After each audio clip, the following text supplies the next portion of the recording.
नमस्कार किसान भाइयों, मैं सौरभ कदम, को फाउंडर एसपी एग्रो इनोवेशंस।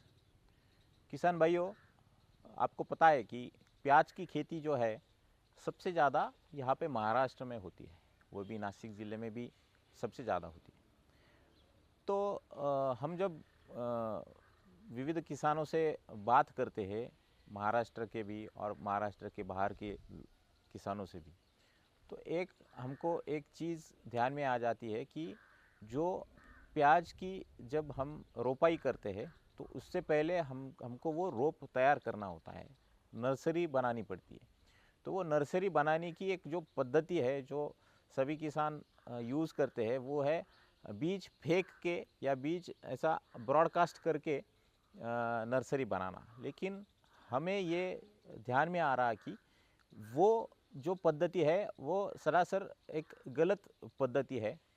जो भी अपने यहाँ के जो एनआरसीज है, जो अभी राजगुरुनगर में जो है कांदा लहसुन संशोधन केंद्र, तो वहाँ पे एक चीज़ उन्होंने बताई कि जो भी आपको बिजाई करनी है वो एक लाइन में करनी चाहिए। उसको हम कहेंगे कि लाइन सीडिंग करनी चाहिए।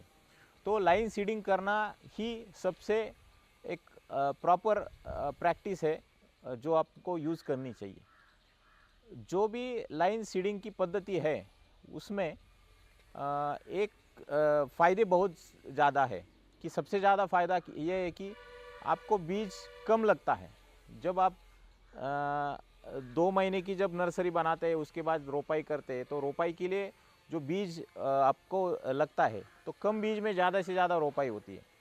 कम बीज यानी कितना, तो लगभग 1200 ग्राम से लेके 1500 ग्राम में 1 एकड़ का काम हो जाता है।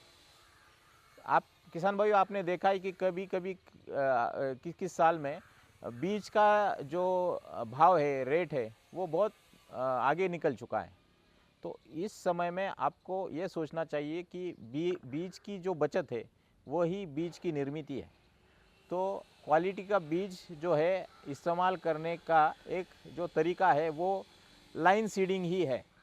तो लाइन सीडिंग में कैसे फ़ायदे क्या क्या आपको मिलते हैं, तो सबसे इम्पॉर्टेंट फ़ायदा तो जो मैंने बताया कि बीज कम लगता है। दूसरा फ़ायदा कि जो रोप की जो क्वालिटी है वो सबसे ज़्यादा अच्छी मिलती है आपको। जो भी आप रोपाई के बाद जो रोप जो खेत में काम करता है तो वो अच्छी तरीके से करेगा। दूसरी बात कि जो नर्सरी आप रखते हैं वो नर्सरी में जो भी जो आपको खरपतवार का जो इंतज़ाम करना पड़ता है, जो हाथ से हम करते हैं, तो हाथ से करना इजी जाता है इस केस में अगर लाइन से लाइन की दूरी एक तय हो। दूसरी बात कि अगर आपको ख़राब मौसम में अगर ड्रेंचिंग करने की ज़रूरत पड़ती है, जैविक ड्रेंचिंग हो या कीटनाशक की हो, तो उसके लिए भी लाइन सीडिंग आपको फ़ायदेमंद रहेगी। और एक बात कि जब आप रोप हार्वेस्ट करते हैं, जब आप रोप निकालते हैं, रोप उखाड़ते रोपाई करने के लिए, तो वो रोप निकालना आसान हो जाता है अगर आप एक लाइन में आपकी रोपाई बिजाई हो चुकी हो तो। और दूसरी बात किसान भाइयों कि लाइन सीडिंग तो करना ही है, लेकिन आप रोप जब बनाते हैं तो रोप आप बेड पे बनाना सबसे ज़रूरी बात है। क्योंकि अगर ज़्यादा बारिश से भी आपका रोप खराब हो जाता है तो वो बेड पद्धति से बच जाता है। उससे क्या होता है, अतिरिक्त पानी जो है वो बह जाता है वो नालियों से।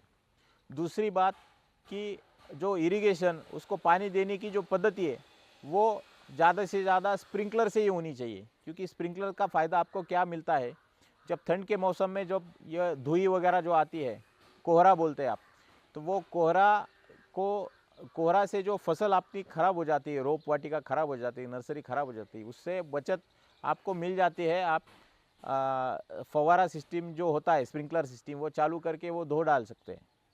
और लाइन सीडिंग से जो लाइन से लाइन की जो दूरी है वो एक तय रहती है, तो उससे आपको एयर वेंटिलेशन ज़्यादा से ज़्यादा मिलती है। जो हवा है वो इजीली पास हो जाती है। इसके वजह से फ़ायदा ये मिलता है कि जो रोगराई है वो कम रहती है नर्सरी के प्लॉट में। और किसान भाइयों, जो अब बेड सिस्टम पे जाएंगे स्प्रिंकलर सिस्टम पे जाएंगे। और एक बात ध्यान में रखनी चाहिए कि जो डेंसिटी होती है वो कितनी रखनी चाहिए बीज की क्षेत्र में। तो वो 1000 स्क्वायर फीट के लिए सिर्फ आधा किलो बीज यूज़ होना चाहिए। उससे ज़्यादा अगर आप करने जाएंगे तो आपका जो रोप है, जो पौधा है, वो अच्छी तरीके से तैयार होगा नहीं। दूसरी बात कि जो लाइन सीडिंग में और एक फ़ायदा ये भी है कि आपका जो रोप तैयार होता है तो वो लगभग 60 दिन में तैयार होता है। तो इस प्रैक्टिस में आपको 45 दिन में ही आप वो रोप आपको रोपाई योग्य तैयार हो जाता है। और किसान भाइयों, इन सभी चीज़ों को ध्यान में रखते हुए हमने कुछ मशीन्स डेवलप की है हमारे एंड पे, जो कि मशीन की एक सीडिंग की एक रेंज है। वो हाथ से चलने वाली मशीन भी है, बैल से चलने वाली मशीन भी है, पावर वीडर से चलने वाली भी मशीन है, और एक ट्रैक्टर से भी चलने वाली मशीन है। तो इन सभी मशीनों का फ़ायदा आपको, जो अब आप नर्सरी बनाते हैं तो इसके लिए वो यूज़ कर सकते हैं। तो किसान भाइयों, इन सभी मशीनरी का यूज़ करके आपकी जो प्याज की जो खेती है वो एक फ़ायदेमंद खेती के रूप में उभर कर आ सकती है। तो इसका मशीनरी का यूज़ करना आने वाले समय में अनिवार्य बन चुका है, क्योंकि मजूरों की जो समस्या है वो सब बड़ी बड़ी होती जा रही है। अभी आप सभी ये मशीन इस्तेमाल करिए। एसपी एग्रो से संपर्क करके ये मशीन आपको आपके जगह पे मिल सकती है। धन्यवाद।